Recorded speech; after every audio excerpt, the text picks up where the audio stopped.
Assalamualaikum warahmatullahi wabarakatuh. Video ini dirakamkan bertujuan untuk menyatakan refleksi kepada sesi pengajaran makro di Sekolah Mahat Tafiz Al-Barakah, Sungai Petani, Kedah.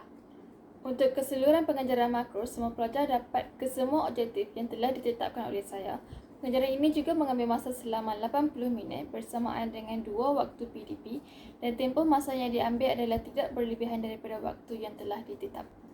Untuk pengajaran makro ini, saya telah mengajar subjek Bahasa Inggeris dan bertajuk Getting to Know You Exploring List of Favorite bagi pelajar tingkatan. Kekuatan yang saya dapat lihat pada semasa sesi PDP ini ialah saya melakukan 2 aktiviti yang berbeza bersama pelajar di dalam kelas, iaitu yang pertama ialah set indusi berbentuk permainan dipanggil sebagai 2 truths and 1 lie, dan juga aktiviti writing skill List of Your Favorites. Aktiviti ini dilakukan berbentuk kendiri di mana pelajar perlu mengeluarkan idea sendiri, menulis tentang diri sendiri dan dikongsikan kepada rakan sekelas mereka.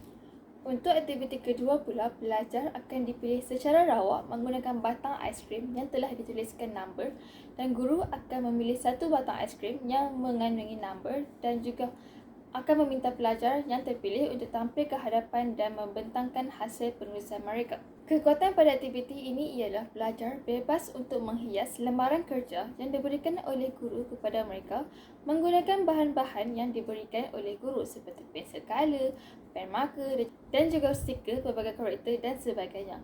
Hal ini penting untuk mencukil bakat kreativiti pelajar untuk menghias menggunakan pelbagai warna.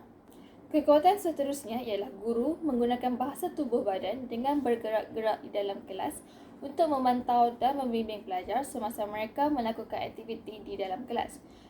Saya juga tidak hanya berdiri kaku di hadapan kelas sambil menunggu pelajar sehingga mereka menyiapkan tugasan yang diberikan. Hal ini adalah penting untuk guru mendapat terus membimbing pelajar dan menegur jika pelajar melakukan kesalahan, di samping dapat mendekatkan diri dengan pelajar. Ia juga dapat menarik minat pelajar untuk mengikuti aktiviti pembelajaran ini. Di samping itu, saya juga menunjukkan contoh dan demonstrasi terlebih dahulu kepada pelajar untuk mengisi lembaran kerja yang diberikan oleh saya, dan juga saya menunjukkan demonstrasi bagaimana pelajar perlu membuat pembentangan di hadapan kelas. Hasilnya, kefahaman pelajar adalah lebih meningkat apabila mereka dapat menjana idea apabila melihat contoh yang diberikan oleh saya. Antara kelemahan yang saya dapat lihat dalam aktiviti makro-mikro ini ialah bilangan murid yang ramai di dalam satu kelas membuatkan guru sukar untuk membimbing seorang demi seorang pelajar di dalam kelas. Selain itu, ruang yang sangat kecil dan sempit juga menjadi satu kelemahan untuk saya bergerak melihat pelajar yang berada di sisi kelas. Hal ini adalah kerana susunan yang agak rapat antara satu sama lain dan juga merapat dengan barisan di hadapan. Kelemahan seterusnya ialah kekangan bahan bantu mengajar yang terhad. Pada hari rakaman, terdapat isu di mana saya tidak dapat menggunakan bahan bantu mengajar iaitu projektor untuk menayangkan video contoh kepada pelajar. Hal ini kerana projektor yang diberikan adalah model yang lama dan tidak dapat disambung kepada laptop yang jenis baru. Antara cadangan penambahbaikan yang saya dapat lihat pada aktiviti kali ini ialah saya perlu memperbanyakkan aktiviti yang lebih menarik seperti aktiviti menggunakan aplikasi Squeezies maupun aktiviti yang memerlukan pergerakan pelajar. Hal ini adalah bertujuan untuk menarik minat pelajar yang lebih mendalam untuk memahami isi pembelajaran yang saya ajarkan. Saya juga perlu lebih peka dengan pembahagian masa semasa proses pengajaran dan pembelajaran.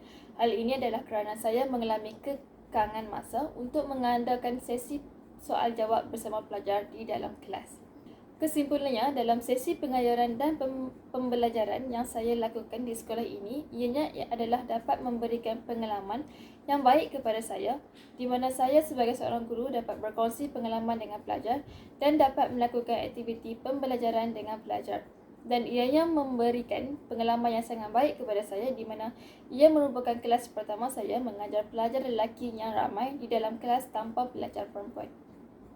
Di sini jugalah dapat saya mengenal pasti kelemahan-kelemahan saya dalam pengajaran dan pembelajaran di dalam kelas, selain juga mendapat menjana idea untuk cadangan penambahbaikan pada masa hadapan. Sekian, terima kasih.